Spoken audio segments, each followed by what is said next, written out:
Hi all. ഇന്നത്തെ ക്ലാസ്സിൽ നമ്മൾ ഡിസ്കസ് ചെയ്യാൻ പോകുന്നത് ദ ഒൺലി ക്രൈ, എൻ്റെ മാത്രം കരച്ചിൽ എന്നാണ് ആ സ്റ്റോറിയുടെ പേര്. So you all know that atom bombs were drop on the two Japanese cities of Hiroshima and Nagasaki in 1945. You also know how much destruction, death, sickness this caused. Since that time, the world has become a storehouse of various dangerous weapons. To become more powerful than other countries and to protect itself from other countries, each country is buying or building more and more destructive weapons. Due to the adults not knowing the dangers of building and collecting huge amounts of arms and ammunition. Do they not know that these weapons can destroy the world in which their children will live tomorrow? Here we present a touching appeal for peace by children on the world. ഇപ്പോൾ എന്താണ് 1945 ജപ്പാനിലെ ഹിരോഷിമയിലും നാഗസാക്കിയിലും atom ബോംബുകൾ വർഷിക്കുകയുണ്ടായി അല്ലേ. So നിങ്ങൾക്ക് എല്ലാവർക്കും അറിയാം ഇത് എത്രമാത്രം നാശവും മരണവും രോഗവും ഉണ്ടാക്കിയെന്ന്. അന്നു മുതൽ ലോകം വളരെ അപകടകരമായ ആയുധങ്ങളുടെ കലവറകളായി മാറി. മറ്റ് രാജ്യങ്ങളെ അപേക്ഷിച്ച് കൂടുതൽ ശക്തരാകാൻ വേണ്ടിയിട്ട് മറ്റ് രാജ്യങ്ങളിൽ നിന്ന് സ്വയം പരിരക്ഷിക്കാൻ ഓരോ രാജ്യവും കൂടുതൽ വിനാശകരമായ ആയുധങ്ങൾ വാങ്ങുകയും നിർമ്മിക്കുകയും ചെയ്യുന്നു. വൻതോതിൽ ആയുധങ്ങളും വെടിക്കോപ്പുകളും നിർമ്മിക്കുകയും ശേഖരിക്കുകയും ചെയ്യുന്നതിലെ അപകടം മുതിർന്നവർക്ക് അറിയില്ലേ എന്നാണ് ചോദിക്കുന്നത്.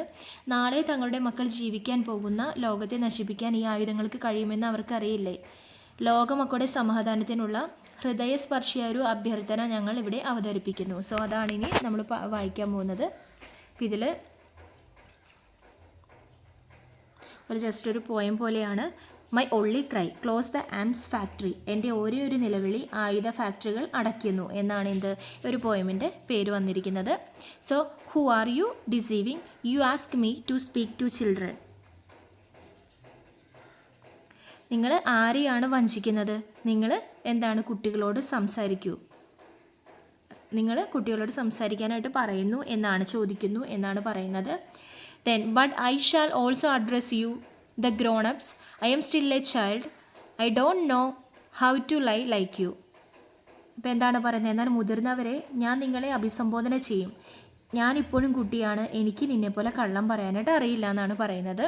All the children's of world of adults of world could not rebuild what you destroy. A better world won't be able to rebuild without you, the adults. എന്താണ് ലോകത്തിലെ എല്ലാ കുട്ടികൾക്കും ലോകത്തിലെ മുതിർന്നവരെ നിങ്ങൾ നശിപ്പിച്ചത് പുനർനിർമ്മിക്കാനായിട്ട് കഴിയില്ല എന്നാണ് പറയുന്നത്. മുതിർന്നവരായ നിങ്ങളില്ലാതെ ഒരു മികച്ച ലോകം പുനർനിർമ്മിക്കാനാവില്ല. Then you know that our cries are useless in a deaf world. Now my friends, let not talk of friendship, peace and fellowship. These words should be spoken by adults. എന്താണ് ബധിര ലോകത്ത് ഞങ്ങളുടെ നിലവിളി ഉപയോഗശൂന്യമാണെന്ന് ഞങ്ങൾക്കറിയാം, അല്ലെങ്കിൽ നിങ്ങൾക്കറിയാം. സുഹൃത്തുക്കളെ, സൗഹൃദം, സമാധാനം, കൂട്ടായ്മ എന്നിവയെക്കുറിച്ച് സംസാരിക്കരുത്. ഈ വാക്കുകൾ മുതിർന്നവർ പറയണമെന്നാണ് ഇതിൽ പറയുന്നത്. Enough promises, enough waiting. Come everyone, ask them to stop making arms, to stop making wars break out, to stop telling lies. എന്താണ് വാഗ്ദാനങ്ങൾ മതി, കാത്തിരിപ്പ് മതി. എല്ലാവരും ആയുധ നിർമ്മാണം നിർത്താനും യുദ്ധങ്ങൾ പൊട്ടിപ്പുറപ്പെടുന്നത് നിർത്താനും നുണകൾ പറയുന്നത് നിർത്താനും അവരോട് ആവശ്യപ്പെടുകയാണ് ഇവിടെ ചെയ്യുന്നത്.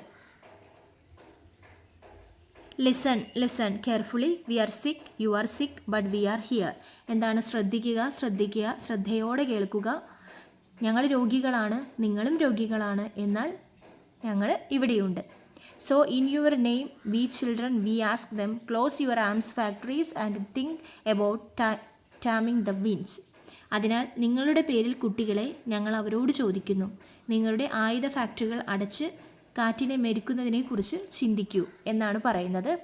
Right wing politics matter little to us, we are children. എന്താണ് വലതുപക്ഷ രാഷ്ട്രീയം ഞങ്ങൾക്ക് കാര്യമല്ല, ഞങ്ങൾ കുട്ടികളാണ്.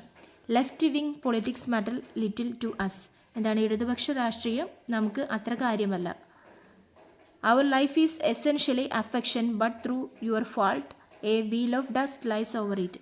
ഞങ്ങളുടെ ജീവിതം അടിസ്ഥാനപരമായി വാത്സല്യമാണ്, പക്ഷേ നിങ്ങളുടെ പിഴവിലൂടെ ഒരു പൊടിപടലം അതിന്മേൽ കിടക്കുന്നു എന്നാണ് ഈ ഒരു പോയമിൽ പറയുന്നത്. അപ്പോൾ എന്താണ് ഈ പോയമിൻ്റെ ഒരു തീം എന്താണ്? ആസന്നമായ യുദ്ധത്തിൻ്റെ വിനാശകരമായ ഫലത്തിലേക്ക് മുതിർന്നവരുടെ ശ്രദ്ധ ആകർഷിക്കാനായിട്ട് കുട്ടി നായകനാണ് ഇതിൽ ശ്രമിക്കുന്നത്. അപ്പോൾ കൂട്ടനശീകരണം, ആയുധങ്ങളുടെ നിർമ്മാണം അവസാനിപ്പിക്കണം, ആയുധങ്ങൾ ശേഖരിക്കുന്നത് ഉടൻ അവസാനിപ്പിക്കണം, നാം നമ്മുടെ കുട്ടികൾക്ക് സ്നേഹം നൽകുകയും അവരെ ഉത്കണ്ഠയിൽ നിന്ന് മുക്തമാക്കുകയും വേണം. അപ്പോൾ കുട്ടികൾക്ക് എന്താണ് വേണ്ടത്? വാത്സല്യമാണ് വേണ്ടത്, അല്ലാതെ യുദ്ധമല്ല വേണ്ടത് എന്നാണ് ഈ കവിതയിലൂടെ കവി പറഞ്ഞു വയ്ക്കുന്നത്. Okay, thank you.